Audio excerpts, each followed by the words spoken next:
We're wrapping up week 4 in the NFL. Who are some standouts in the first quarter of the season? Katie Caldwell, Jeff Lloyd here with you today. So, Jeff, obviously there's been a lot of talk this season about the Colts in the AFC South. You and I have talked about them a ton. But there's a team that's kind of flown under the radar for me so far, the 3-1 Jacksonville Jaguars. What's working for them this season?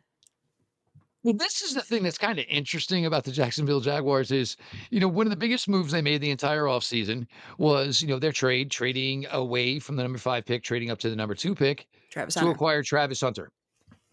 To this point, Travis Hunter is maybe their 4th or 5th receiver as far as statistical output, and he's maybe playing 30% of the snaps on defense.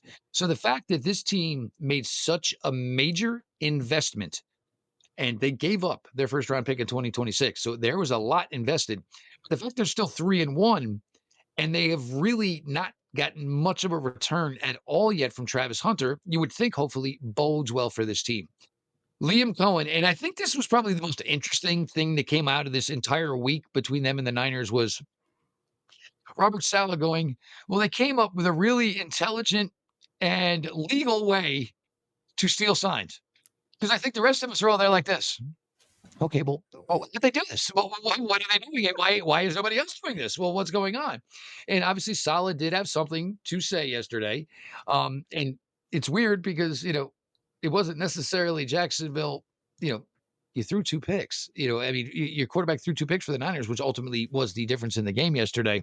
Brian Thomas Jr., who was fantastic as a rookie, is not really doing that much this year. Hmm. You've certainly kind of gotten a rebirth from Travis Etienne, who looked like he was. Yeah. When they first started, it was Lawrence and Etienne. It was going to be a nice run for a while, and then all of a sudden, Etienne was really quiet last year. They were thinking about obviously putting other backs ahead of him. They kind of corrected that, of course, and now Etienne is back in his rightful place, and he's really doing well. And for Jacksonville, it's Trevor Lawrence. But we've kind of seen this though. We've seen Jacksonville kind of get these good runs at times, and then maybe sometimes it kind of falls apart.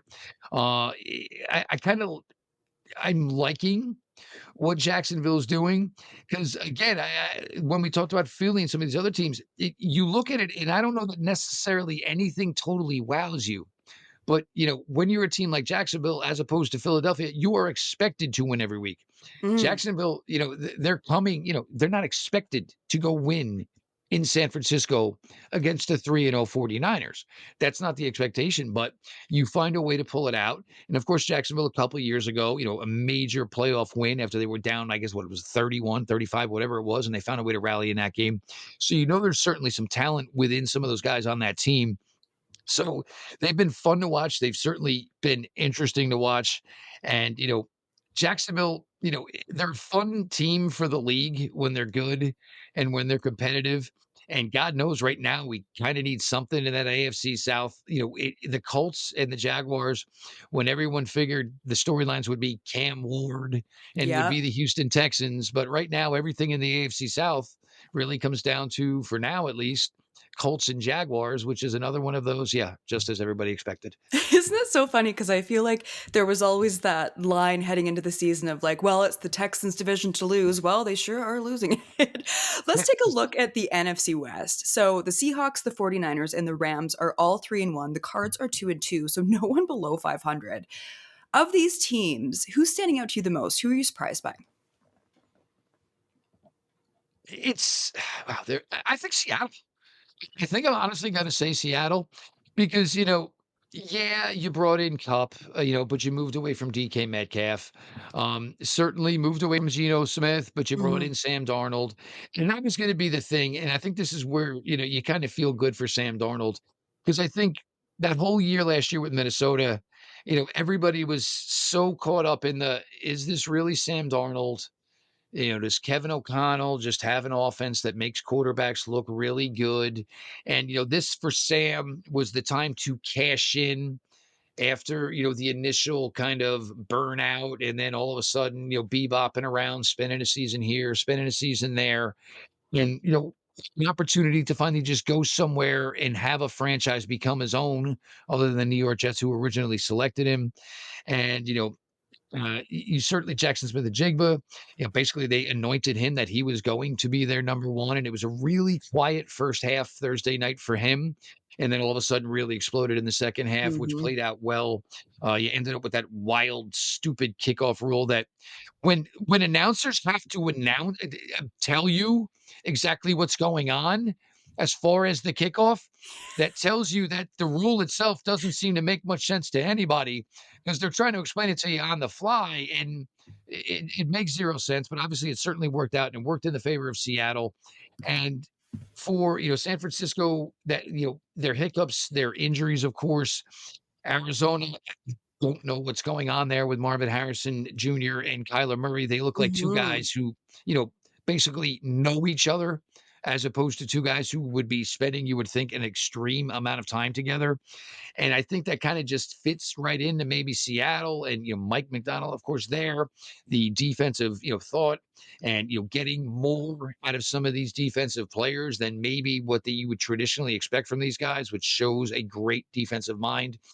So I got to think for me, I really think Seattle's kind of like poking around there as, something that could be sustainable, and it's good coaching. It's knowing exactly what type of team you are.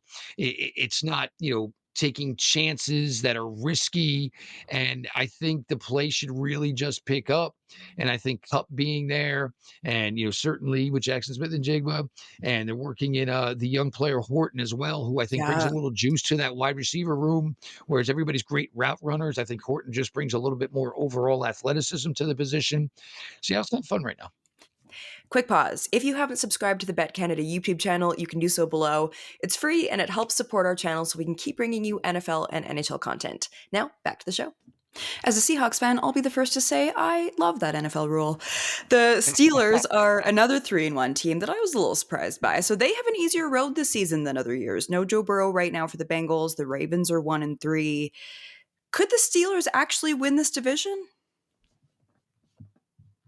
I would say right now you have to think it's a really good possibility because what you're feeling from the Baltimore Ravens right now is not good, and it just gives you like you feel some bad juju over what's going on with Baltimore right now. I think the thing with Aaron Rodgers and why everybody was so excited for it in the beginning in year 1, not necessarily year 2 for the Jets was, it's Aaron Rodgers. We know he doesn't have much time left. We know he's gonna give us every single thing that he has. And even you look at it yesterday, you didn't have your top running back. Kenneth Gainwell going for near 90 and 2 touchdowns was, I'm sure, something that we were all expecting to happen.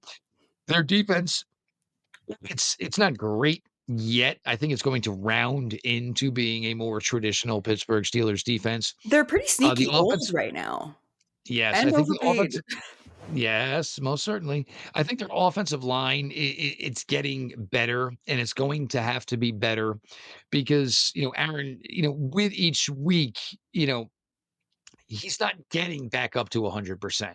With each week, it's, okay, I got to 94. Next week, maybe 92. It's just an age factor. Probably never was 100% at any time when this season started. So you're never going to get to 100%. You maybe can get to 100% of what you currently are, not certainly what you were. But I also think he's just going out there and he's playing kind of loose. I think there is definitely a thing with Aaron Rodgers, and this is certainly what happened with Salah in New York. There was no reason for Aaron Rodgers to essentially have the ultimate respect for Robert Saleh. He was a defense coordinator. He had done nothing as a head coach for the New York Jets when Aaron got there.